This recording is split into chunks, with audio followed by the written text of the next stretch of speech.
Alright, I actually had to restart this video because I had some traffic drama and had to put the camera down. So,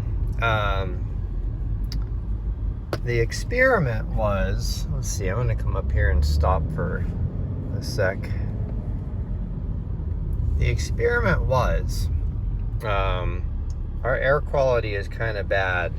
So I hooked up my air quality meter inside of the car, and I put it on recirc. So when I first started off, this number right here was 35. This number here was 45.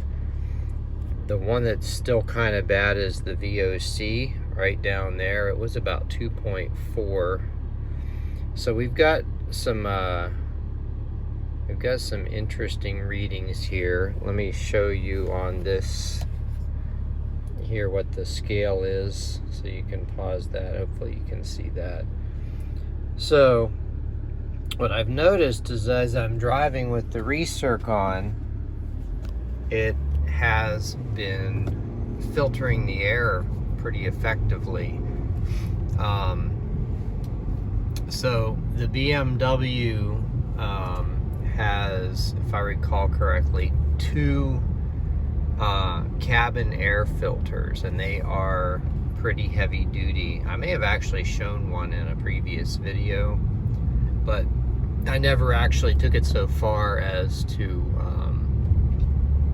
show what's going on inside of the car with the using my gauge there. I just got that gauge not too long ago, and it's actually pretty accurate. I was gonna take a road trip today to go out into the mountains, but then I looked at the air quality and we actually have alerts going on. I did a video about this previously, but you can even see in this short distance, it's very hazy. So the whole reason for taking the road trip to the mountains was to get to the fresh air. Well, I guess it's still from the Canadian wildfires. The smoke is still making its way down here. We had a few days that was pretty good, but for whatever reason, on the day I decided to take a vacation day and go to the mountains, the alerts have come back. So I'm going to put that off and just drive around here locally. Yeah, this road is kind of crazy. I don't know why I drive on it, but I do like it. Once I get past this single lane, it's not bad. What actually had ended up happening, these roads have a lot of the fracking rigs, oil and gas rigs, and you got a lot of vehicles that are just way too big for the road, and in some spots there's drop-offs that are pretty intense. So I actually had encountered a truck coming the other way, and he actually had to back down the road because there was nowhere for me to go and nowhere for him to go.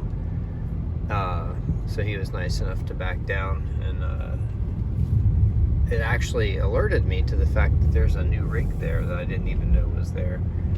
So anyway, I'm going to monitor the air quality periodically during this drive. Probably one more time when I get up to the end of this road here before I make a turn. One good thing is, generally speaking, there's not a whole lot of traffic on these roads, so I can stop in the middle of the road and nobody's really gonna be around to care for the most part. Yeah, I'm looking over to the side. I'll show you again what's going on with the air quality. You know, just breathing, I can feel it getting better. So let's stop right here, right before this little intersection. We're going to take another look at what's going on. Alright, so my VOC is still a little on the high side. The little dude is like frowning. The CO2 seems to be going down. But the one that's really going down are the particulate matter. see, now they're into actually the pretty good range, because that started out, like I mentioned, at 35, the 2.5, that's the smoke particles. And now that's down to 8.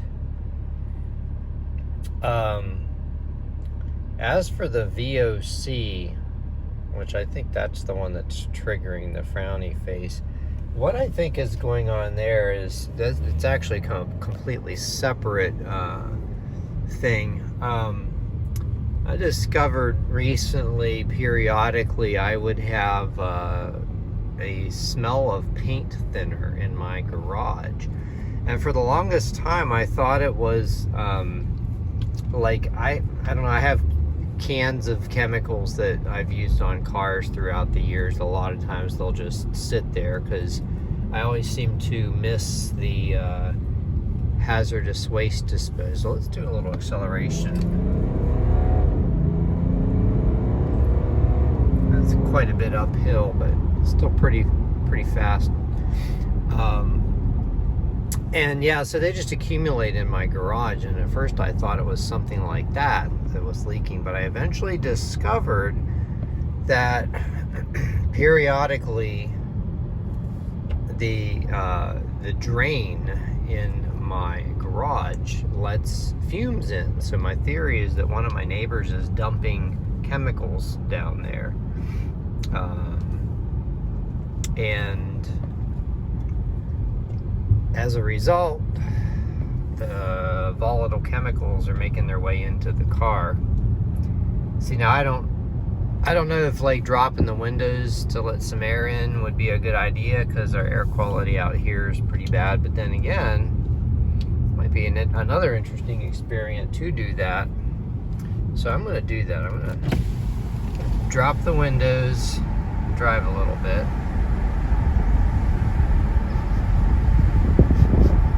Yeah, I can smell can actually kind of smell the smoke a little bit. Well, I've got papers flying around back there, so let's put these back up. Now the VOC reading, it takes some time to update, but look at that, it's dropping, but now you see my particulate matter has gone way up. Now we're at 50. I'll go ahead and slow down here. So now we'll see how long it's going to take. You can see it's dramatically dropping now that I closed the window and the stuff is running through the car's filter. The VOC did drop, so that is coming from my garage. So I kind of got a double whammy going on here. But it's going to be interesting to see how long it takes. I have the fans up to a moderate level. I actually could probably bump that up one more. So that's where my settings are right now. It will drive for a little bit more and see what happens to the air quality. I just glanced over at it, and it's dropping pretty fast. But yeah, that I don't know what that number of 50 that we saw on the 2.5 micrometer, is that what that is? I don't know what that 50 means, but I think it corresponds to approximately an air quality index of between 125 and 150, which is right on the border between what they call unhealthy for sensitive individuals and unhealthy. I think that's about right, something like that. So yeah, that's that is what's going on here. And you know, this haze is almost as bad as it was the time I made the previous video on this.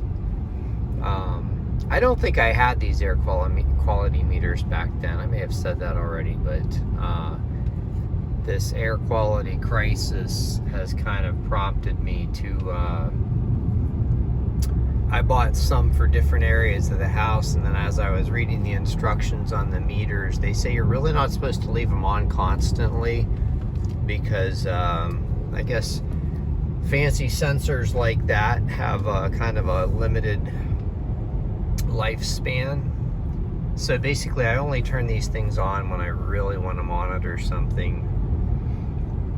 So once I get up to this spot where I usually do an acceleration run, I'm gonna check again. Yeah, see, just even looking over a couple rows of trees over, it's just hazy.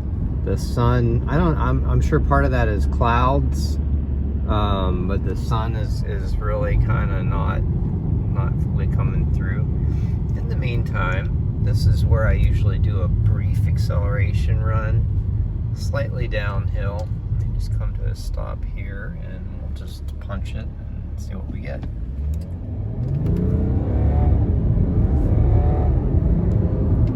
It comes up pretty quick. This car is actually faster than my Elantra N, but it really doesn't feel like it. It's kind of weird. All right, let's see, what are we looking at on our air quality meter? Again, the sun's in a bad position. Yeah, see, we're back down to 18 for that other one. The VOCs don't seem to be changing, so there must be something going on there.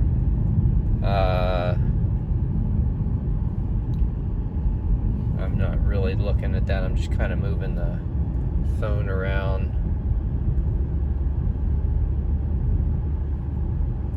You can pause the video later, but yeah, the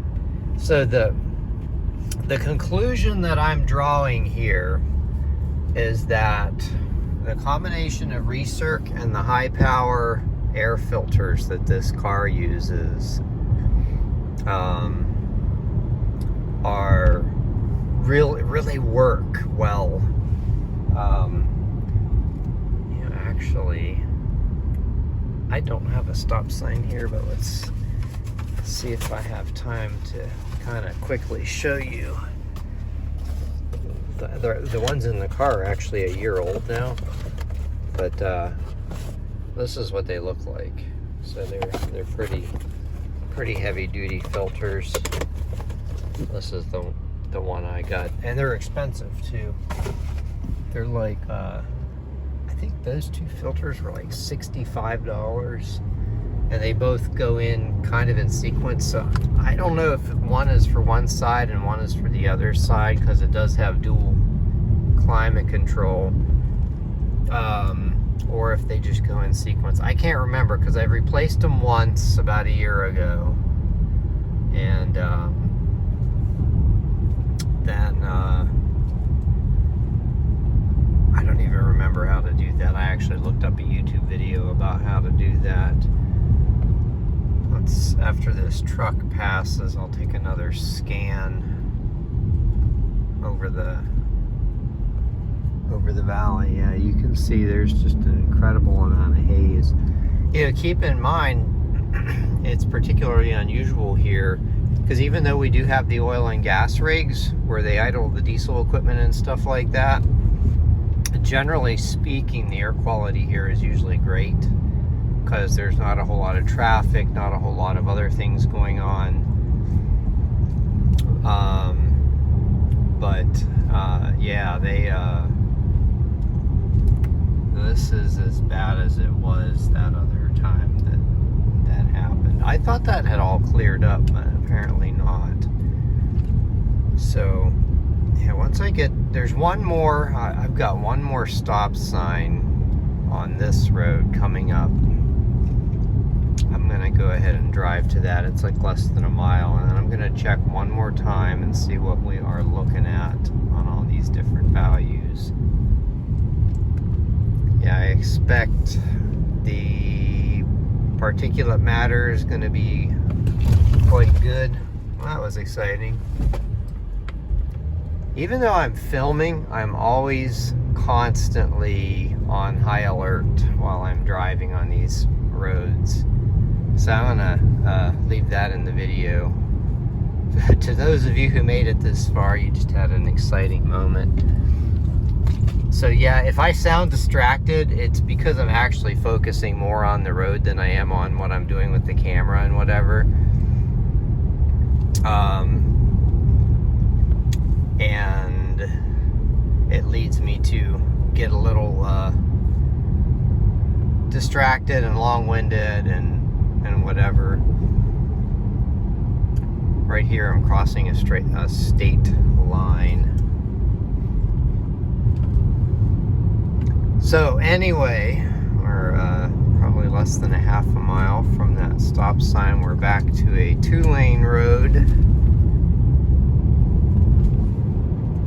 Yeah, that's actually way more traffic than I usually see. So here's the stop sign. We're going to take one final reading here. You guys going to wonder why I'm sitting here.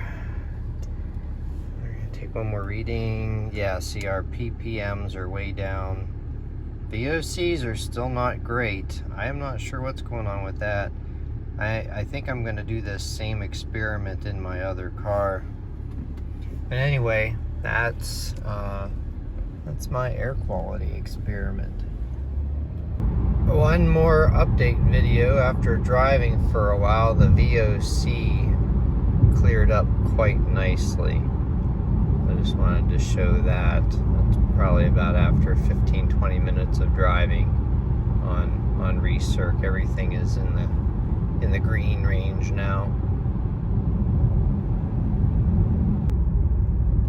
And one more quick experiment that I did is I turned off the AC and I turned off the recirc just to see what it would do, the different settings. So with the recirc off, you can see the particulate matter is climbing. Got to put both hands on the wheel here. I'm coming toward the end of this trip here, but I wanted to tack this on at the end. It's probably very much glare. Here in about a minute or less, I will be able to come to a stop and hold that to where it's not glaring a lot. That ding was just alerting me I need to get fuel. So I'm not sure what was up with the higher VOC earlier. That was just kind of weird. I don't know if that was just the area I was in or whatever, but it was on recirc, so you would think it wouldn't matter. But anyway, so now with the AC off and the recirc off, let's just stop here.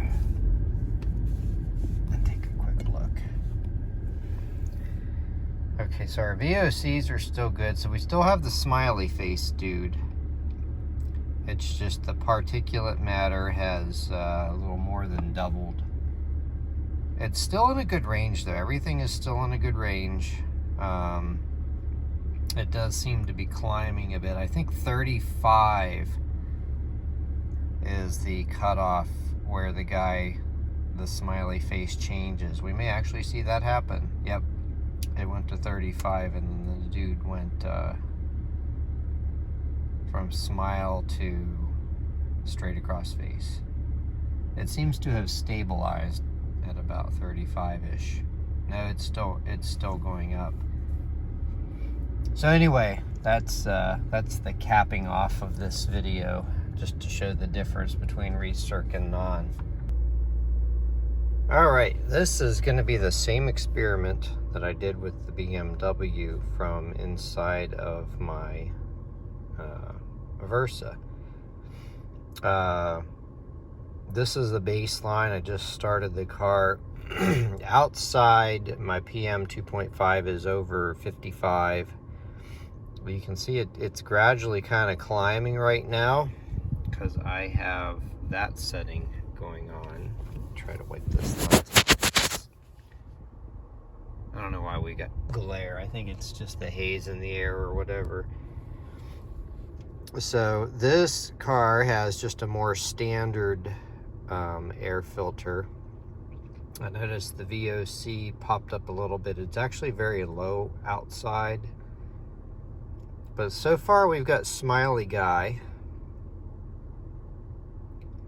So what I'm going to do is just give periodic updates as to what it's doing. You can see this is climbing.